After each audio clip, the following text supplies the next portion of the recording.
Start कर दीजिए start sir. कीजिए तो ये सर क्वेश्चन आ जाएगा। हाँ बताइए। चलिए, सबसे पहले मैं ही पूछ लेती हूँ और बहुत बहुत स्वागत है आपका। और इस दिनों बाद मिलके बहुत अच्छा लग रहा है आपके पूरे करियर को देखते हुए आते हैं। और जब इस फिल्म की बात करते हैं तो कौतूहल जाग जाता है। मुझे बताइए किन किन सवालों के जवाब आप दे रहे हैं और वो सवाल क्या क्या ऐसे हो सकते हैं जो दर्शकों और आपके जर्नलिस्ट के दिमाग में उठ सकते हैं। अच्छा, तो ऐसा था कि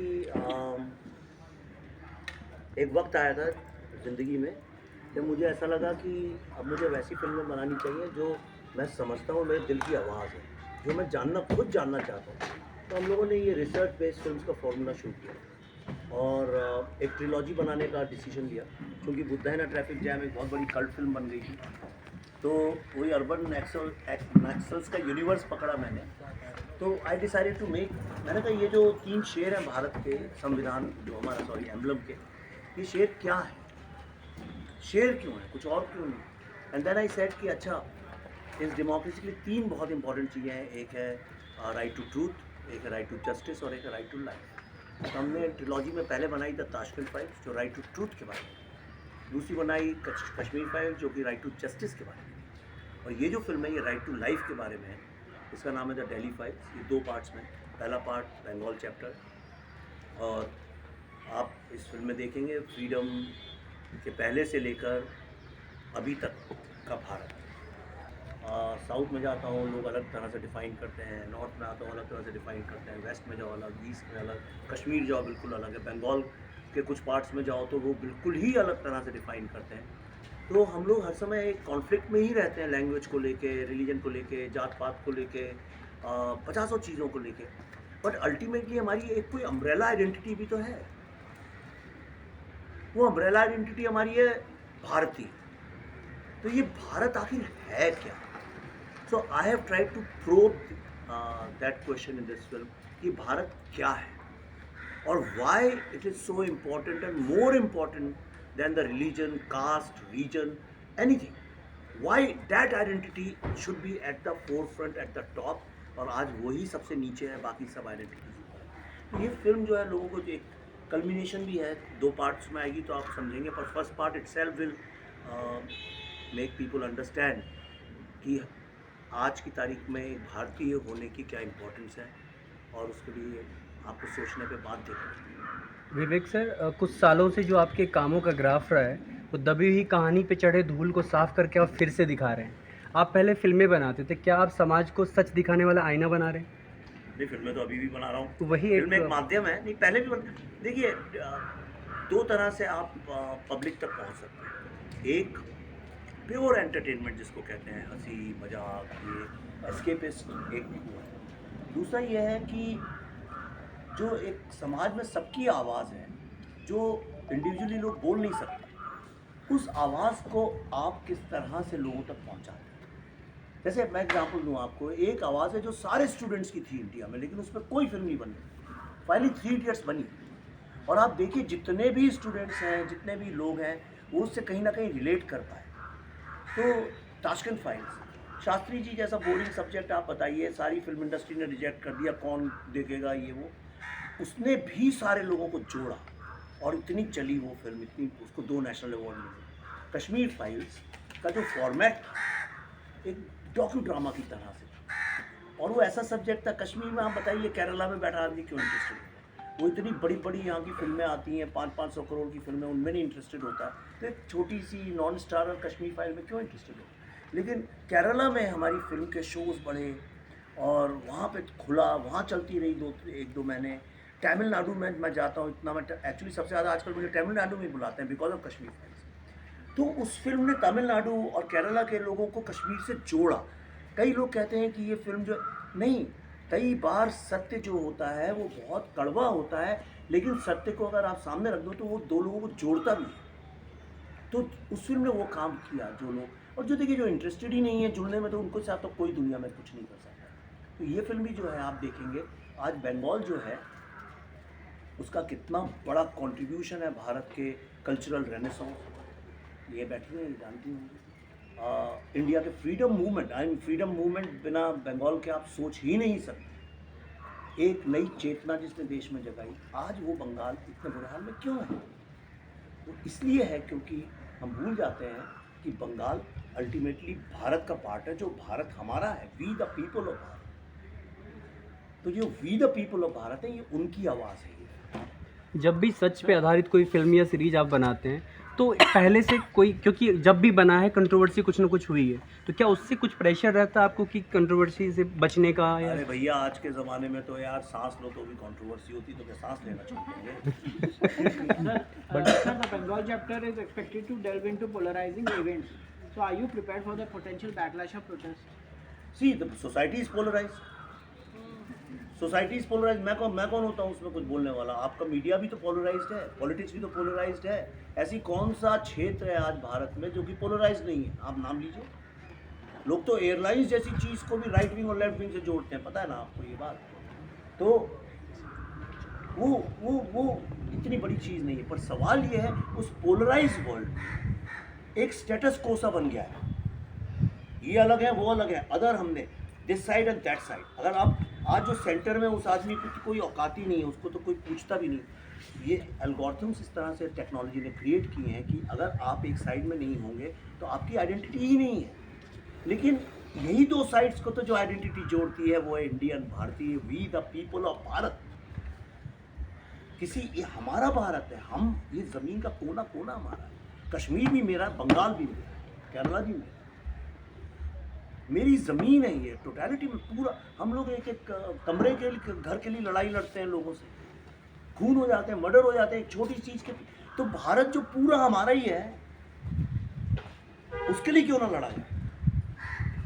तो पोलराइज वर्ल्ड में जब आप ऐसा थॉट लाते हैं जो कि उस स्टेटस को हिला देता है, आपको दोनों साइड का सच या एक साइड का सच या जो भी उसमें हीरो और विलेन उसका सच जब बताता है, तो उसको लेके एक लोग जो है रिएक्ट करते हैं। और उस रिएक्शन को आज के मॉडर्न सोशल मीडिया वर्ल्ड में लोग समझते हैं कि ये कंट्रोवर्सी है। पर मैं समझता हूँ ऐसी फिल्मों का कॉन्ट्रीब्यूशन ये है कि वो घर घर में डिस्कशन चालू करती है। बट सर, कई सच को प्रोपेगेंडा भी बोला जाता है, कई पॉलिटिशियन, उस पर क्या कहना है? अरे यार, प्रोपेगेंडा बोलो, ये बोलने ये शब्द है, देखिए इनसे क्या फ़र्क पड़ता है? प्रोपेगेंडा क्या चीज़? मैं फिर दूसरा सवाल उठाता हूँ, दुनिया में ऐसी कौन सी चीज़ है जो प्रोपेगेंडा नहीं है? क्या चीज़ प्रोपेगेंडा नहीं है? आप नाम बताइए उस चीज़ का जो प्रोपेगेंडा नहीं है। तो ये शब्द हैं, प्रोपेगेंडा बोलिए, पीआर बोलिए, मार्केटिंग बोलिए, आइडिया बोलिए, थीम बोलिए, कुछ भी बोलिए, आप जो बोलना है। अल्टीमेटली कॉन्वर्सेशन शुरू होता है इस बात को लेके, ये एक बहुत बड़ा चीज़ है। सर, मेरे दो सवाल है। एक तो जैसा इस फिल्म के बारे में जो मैंने पढ़ा, I think it's based on direct action day ji, और नौखाली आप ऑब्वियसली बांग्लादेश में हैं, बट क्या कुछ ऐसा इरादा है कि जब ये फिल्म आएगी तो इसे बांग्लादेश में दिखाया जाए, खासकर हमारे प्रोफेसर यूनुस साहब को? अब देखिए, मैं तो नहीं फोर्स कर सकता हूँ, कई कंट्री में बैन हो जाती हैं फिल्में। अब हमारी फिल्म कश्मीर फाइल सब जगह चली, सिंगापुर में बैन कर दी थी उन्होंने for some reason, I don't know क्या था। तो कई फिल्में कई जगह पे लोग नहीं करते हैं, पर वही तो लड़ाई है सारी की सारी। वही सारी लड़ाई है कि इस दुनिया में जहाँ पे लोग इस तरह के सत्य को बैन करना चाहते हैं, उसमें आप कब तक टिके रहते हैं अपनी आवाज़ जनता के सामने लाने में। तो that's what I am trying to do. Sir, इस दौर में अगर देखें सोशल पॉलिटिकल फिल्मों में, तो ये शायद दौर आपने चालू किया था obviously with Tashkent file, even traffic in Buddha Jain. और अभी पिछले 4-5 साल में देखें तो आपकी दो फिल्में, ताशकंद फाइल, कश्मीर फाइल्स और एक केरला स्टोरी, इसको हटा दें तो इन टर्म्स ऑफ एक larger acceptance at least in theatrically, तो मेरा ऐसा ऑब्जर्वेशन है कि जब ऐसे विषयों पे फिल्म आती है, हम इनसे सोशल मीडिया उस पर तो काफ़ी चर्चा करते हैं, लेकिन जब बात आती है थिएटर जाने के लिए, तो दुर्भाग्य से ऐसी फिल्मों के लिए पिछले कुछ 2-3 साल में देखे बहुत सारी फिल्में आई हैं, लेकिन बस एक या दो, जैसे मैंने कहा आपकी दो फिल्में और एक केरला स्टोरी, यही चली। इससे एक और तो इस पर आप सर कुछ कहना चाहेंगे कि हम? देखिए, मैं सच्ची बताऊं आपको, ईमानदारी से, मैं आज लोग विश्वास कम करते हैं, लेकिन मैं सच बताऊं, मुझे सच्ची इससे कोई मतलब नहीं रहता दुनिया में क्या चल रहा है क्या नहीं। मैं अगर उससे मुक्त नहीं होऊंगा तो ये फिल्में बना ही नहीं सकता। फिर मैं इसी हिसाब से फिल्म बनानी पड़ेगी कि दुनिया में ये चल रहा है तो मैं ये बनाता हूँ, राइट? उसी से तो मैं बाहर निकल के आया। गोल आप देखिए, आज किसी भी बच्चे से जो जवान हुआ या 22, 23, 24 साल के लोगों से, सब गोल सब देख देख के बड़े हुए हैं, 10-10, 25-25 बार देखी उन्होंने। Chocolate was the most edge of the sea, cutting edge technology, style, most stylise film थी। आज भी उसके गाने बजते हैं, सोनू निगम मिलता है जब भी कहता है यार वो गाना तो मुझे गाना ही पड़ता, हल्का हल्का सही नशा। तो मैं उस मार्केट को बहुत अच्छे से समझता हूँ। मैंने सारी ज़िंदगी एडवर्टाइजिंग की है। मैंने सोप्स और डिटर्जेंट्स और सैनिटरी पैड्स और यही सब, कोका कोला, जिलेट, यही सब बेचा है सारी ज़िंदगी। मेरा एजुकेशन, मैंने सारे, most of my life I spent in mass marketing. But I also realise कि इसका मतलब, अगर समझिए, मैं आपसे एक हाइपोथेटिकल एग्जाम्पल है, अगर समझिए कि एक किताब की दुकान में प्ले बॉय बहुत ज़्यादा बिकती है, राइट, तो इसका मतलब ये थोड़ी है कि लोग गीता छापना बंद कर देंगे। अगर समझिए एक बस्ती में सिर्फ गॉसिप ही गॉसिप करते हैं लोग, तो इसका मतलब ये थोड़ी कि माँ बाप अपने बच्चों को सही बात बताना छोड़ देंगे। हो सकता है उसके ग्राहक कम हो, लेकिन मुझे अच्छा लगता है कि 10 लोग भी अगर उस बात को सुन के उस पर कॉन्वर्सेशन करते हैं, डिबेट करते हैं, डिस्कस करते हैं, रिसर्च करते हैं। मेरी हर फिल्म ने लोगों को रिसर्च की तरफ लेके गई। बुद्धा है ना ट्रैफिक जैम के बाद लोगों ने नक्सल्स के ऊपर रिसर्च किया। मित्रों की आर्काइव ताशकंद फाइल मिलती नहीं थी, मिलना बंद हो गई थी बाजार में, इतनी बिकी उसके बाद। इतने लोग मुझे मिलते हैं। कश्मीर फाइल्स के बारे में आप सब जिसने देखी होगी कुछ ना कुछ तो रिसर्च किया ही हो, ठीक है, इतने सर हिल रहे हैं यहाँ। तो अगर आपकी फिल्म वैक्सीन वॉर बहुत कम लोगों ने देखी होगी, लेकिन OTT में बहुत ज़्यादा लोगों ने देखी, पर जिनने भी देखी उस फिल्म को OTT में भी, उन लोगों ने भी जाकर रिसर्च किया, क्या ये सही था, क्या ये सही था, ये जो दिखा रहे हैं ये प्रोपेगेंडा है कि क्लेम है। तो अगर एक फिल्म ये कर रही है, इससे बड़ा कॉन्ट्रीब्यूशन क्या हो सकता है? इसी से जुड़ा सवाल है, 80s के दौरान में हम लोगों ने वो कुछ पूछना चाह रही थी बहुत। सॉरी, सैडली तश्कील फाइल्स की बात करें, कश्मीर फाइल्स की बात करें, हमारे स्कूल की हिस्ट्री में हमें ये सब चीज़ें नहीं पढ़ाई जाती है। So when you make a film on such topics, क्या एक एडेड रिस्पॉन्सिबिलिटी बन जाती है कि जो ग्रोइंग एज के बच्चे हैं उनके लिए भी एक करेक्ट इन्फॉर्मेशन, करेक्ट फैक्ट्स आप प्रेजेंट करो? देखिए, करेक्ट क्या है मुझे नहीं पता, ट्रूथ क्या है मुझे नहीं पता, तो मुझे इतना ज़रूर पता है कि लोगों को हाफ ट्रूथ, फ्रीडम के बारे में हमको एक सर्टेन काइंड ऑफ स्टोरी पता है, और पूरे भारत में कहीं भी चले जाइए सबको वही कहानी पता है। तो ये एजुकेशन से आई, एक ही तरह की कहानी पता है। लेकिन 2 नेशन थ्योरी शुरू कहाँ से हुई थी किसी को नहीं। खिलाफत मूवमेंट का क्या के कारण आज हम कुछ भुगत रहे हैं कि नहीं भुगत रहे हैं, किसी को नहीं पता। डायरेक्ट एक्शन डे बंगाल में मैं गया था, अभी 4-5 हज़ार स्टूडेंट्स आए थे, आधे से अधिक को यही नहीं पता था बंगाल में डायरेक्ट एक्शन डे में क्या हुआ था। करेक्ट, जिस दिन आपको डायरेक्ट एक्शन डे पता चलेगा उस दिन आपको समझ में आएगा कि कितना बड़ा इस देश के वी द पीपल के साथ जेनोसाइड हुआ, अत्याचार हुआ। उसके बावजूद आज आप यहाँ कैमरे लेके बैठे हैं, दुनिया में घूम रहे हैं, आज भारत सबसे आगे बढ़ रहा है। क्या ये इतना बड़ा, कितना हम, देखिए लोग ये देखते हैं अमेरिका ऐसा है, हम कैसे हैं, कोई ये नहीं देखता है कि हम कहाँ थे और कहाँ से कहाँ आए, आके पहुँचे। आंखें खुल जाएंगी लोगों की ये देख। तो वी हैव टू, तो इसलिए मुझे ऐसा लगता है फिल्में जिस तरह की हम बना रहे हैं वो फिल्में मॉडर्न हिस्टोरिक लिटरेचर है, हिस्टोरिक नॉवेल्स बोल दीजिए, पर उसको देख के जो साइड हाफ ट्रूथ आपको नहीं पता वो आपको पता चल जाएगा। अब आप डिसाइड कर लीजिए आपको यहाँ जाना है, ये जाना है, या इन दोनों को जोड़ के एक असली ट्रूथ है, that is for you to decide. Sir, ये आपका फिल्म में काफ़ी रिसर्च रहते हैं, सारे फिल्म में मतलब इंटेंस रिसर्च रहते हैं, तो इस फिल्म का क्या था, क्या प्रोसेस था? देखिए इसका क्या हुआ, हम ये फिल्म तो बनाने ही वाले थे, लेकिन हमने डिसाइड किया, हमने कहा था कश्मीर फाइल्स के बाद देखेंगे, लेकिन हम शूटिंग के लिए जा रहे थे कश्मीर फाइल्स की 17 मार्च 2020 की, लेकिन तब वो कोविड के लिए लॉकडाउन आ रहा था, तो हमको कश्मीर गवर्नमेंट ने बोला भाई मत आइए। और फिर इसमें हमने बंगाल में जाके प्राइमरी सोर्स है जो 104-108 साल के लोग जो डायरेक्ट एक्शन डे में उस वक्त यंग लोग थे, 15-16-17 साल के जो रहे होंगे, वो कम से कम ऐसे 30-32 लोग हैं अभी बंगाल में। एक आदमी को हमने ढूंढ के त्रिपुरा में, असम में, दिल्ली में, बांग्लादेश बॉर्डर पे, इन सब जगहों पे जा के इन लोगों के वीडियो इंटरव्यूज़ किए। उसके बाद जो सेकंड जनरेशन विक्टिम्स थे उनकी फैमिलीज़ के, जो बहुत बड़े हीरोज़ थे गोपाल पाठक वगैरह, उनकी फैमिलीज़ के साथ ये सारे हमने इंटरव्यूज़ उनके किए। उसके अलावा हमारे पास कम से कम 15 से 20 हज़ार पेजेस का समराइज डॉक्यूमेंट्स हैं, बहुत सारे आर्टिकल्स। आप फिल्म देखेंगे, आपको लगेगा you are this film is an experience film. अगर कोई पूछे दिल्ली फाइल्स क्या है, मैं कहूँगा इट्स एन एक्सपीरियंस फिल्म। आप थिएटर में बैठेंगे, आपको लगेगा भारत की हिस्ट्री देख। ये आपकी Sir, the Bengal chapter is likely to stir emotion. So how do you plan to handle the film reception in Bengal? वो तो उनको डिसाइड करना, how they are going to receive the film. मुझे क्या करना है, मैं तो बना ही रहा हूँ। क्या ये अभी तक की आपकी सबसे बड़ी फिल्म मान सकते हैं as per set we have seen and नहीं, बड़ी छोटी Till now.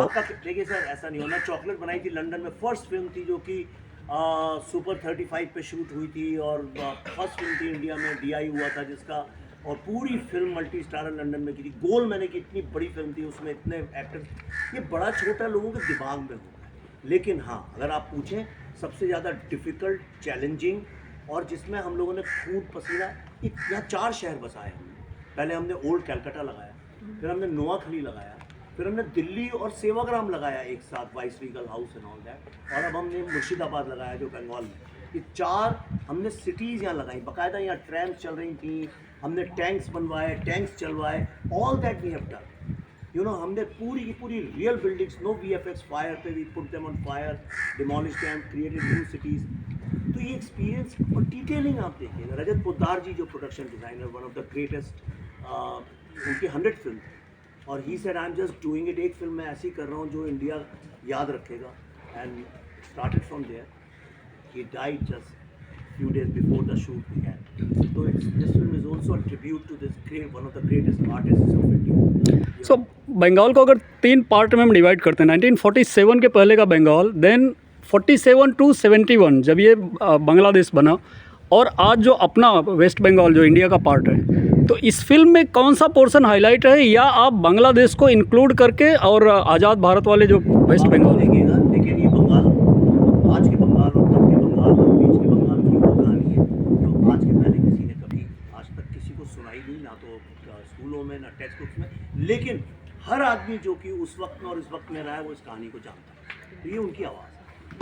सर, इस फिल्म का कास्टिंग के बारे में थोड़ा जानना था चाहते जब एक तारीख फिल्म का दौर चला था, वो चला, बहुत लोगों ने पसंद किया, बहुत दिमाग वाली फिल्में बनाई, ऐसा लोग कहते हैं। अब आज वो समय एक बार, मैं ये नहीं कह सकती लौट रहा है, लेकिन एक पैरेलल फिल्म ऐसी बन रही है जहाँ पर वो चीज़ें दिखाई जा रही हैं जिसे दिखाने की हिम्मत नहीं की जा रही। अरे उसे पैरेलल नहीं बोलते, कहते हैं उसके ऊपर एक रेखा खींची जाती है, साथ में चलती हैं पटरियाँ, कोई फ़र्क नहीं होता दोनों में।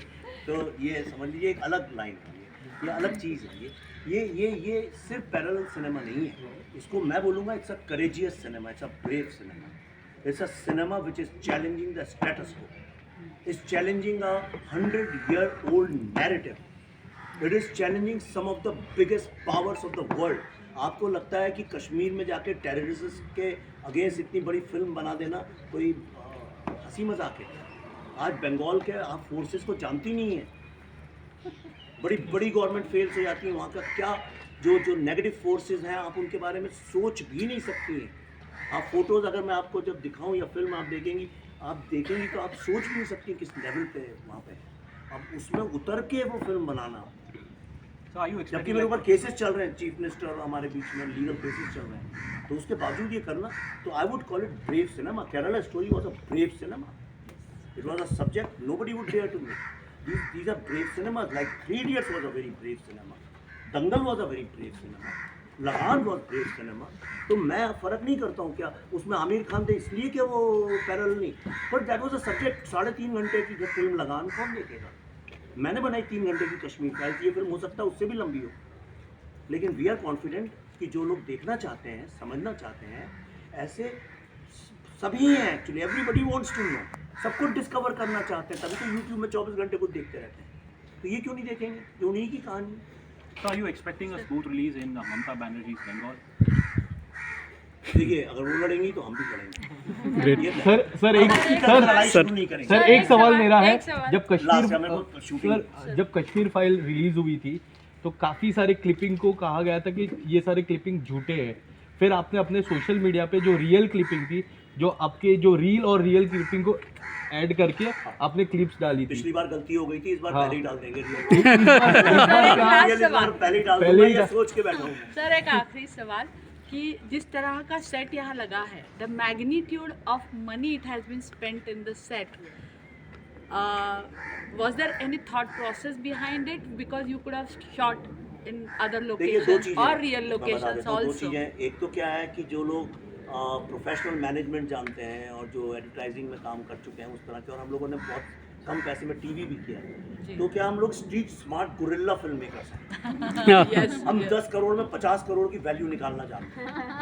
मुझे हमारे जो रजत दा थे उनके साथ बैठ के हमने जब डिस्कस किया तो कहने लगे यार मैं इतने साल में पहली बार ऐसा एक आदमी मिला है जो गन्ने को चूस के उससे निकालता है रस, क्योंकि ऐसा कोई नहीं करता कि उसी सेट को वेरी क्रिएटिवली आप ऑल्टरनेट करके कुछ और बना दो दूसरी सीरीज। लोग जनरली एक सेट लगाते हैं फिर दूसरा लगाते हैं। एंड ऑल्सो जो काम जनरली लोग 60 दिन में करते हैं वो काम हम 30 दिन में करते हैं, हम 24 घंटे काम करते हैं। और हमारी पूरी टीम देख लीजिए बिल्कुल यंग लोगों की टीम है और वो जॉब ढूंढने नहीं आए, दे बिलीव इन इट और वो लोग अपना खून पसीना इसके लिए लगा रहे हैं। तो जब आपके पास human resources passionately same page पे आके उसी ऑब्जेक्टिव को पूरा करने की कोशिश करते हैं, दिस इज़ पैशन सिनेमा। और पैशन सिनेमा के लिए लोग घर से कपड़े ला के भी काम करते हैं। तो मैग्नीट्यूड आपको इसलिए दिख रहा है क्योंकि पहले ऐसे ही बनती थी फिल्में, छोटी बड़ी सब ऐसे ही बनती थी, फिर बाद में करप्ट हो गए हम लोगों ने, तो हमने थोड़ा सा इधर उधर बनाना शुरू किया। तो this is old fashion cinema, okay, which I believe is the real cinema. Because the moment I entered, I felt I have entered आपको टूर Filmistan. कराएंगे, किया आपने अभी हम फिल्मिस्तान वाला फीलिंग आ अमन से गया। कहना let Aman lead it, Yes. Priyanka let Aman, तो अमन सारा डिटेल जानता, अमन वगैरह ने किया है जी, सारा। मैं निकलूँ, Thank you. ठीक है sir, thank you so much. खाना खिलाओ इनको बढ़िया फर्स्ट क्लास।